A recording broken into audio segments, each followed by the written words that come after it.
পিতৃপক্ষের সমাপ্তি এবং মাতৃপক্ষের সূচনা মহালয়ার মাধ্যমেই চিহ্নিত করা হতো।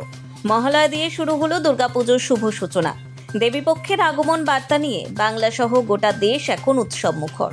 মহালয়া মানেই ভোররাতে বেজে ওঠে মহিষাসুর মর্দিনী।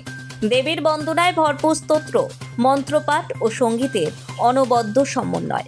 আর এই মাতৃপক্ষের শুরুতে শহরের কাছে কংসাবতী নদীর গান্ধীঘাটে তর্পণ করার জন্য ভিড় জমান নগরবাসী। সকাল থেকেই গান্ধীঘাটে ভিড় জমান তারা। মেদিনীপুর শহরের কাছে কংসাবতী নদীর গান্ধীঘাটে সকাল থেকেই তর্পণ শুরু হয়েছে। দেশের বিভিন্ন প্রান্ত থেকে সাধারণ মানুষ তাদের পূর্বপুরুষদের উদ্দেশ্যে জল উৎসর্গ করতে সমবেত হন। ভিড় নিয়ন্ত্রণে প্রশাসনের পক্ষ থেকে কঠোর নজরদারি বজায় রাখা হয়েছিল। নিরাপত্তার জন্য পুলিশ বাহিনীও মোতায়েন করা হয়েছিল। পুরসভার পক্ষ থেকে বিশেষ ব্যবস্থা নেওয়া হয়। নোবেল বাংলা।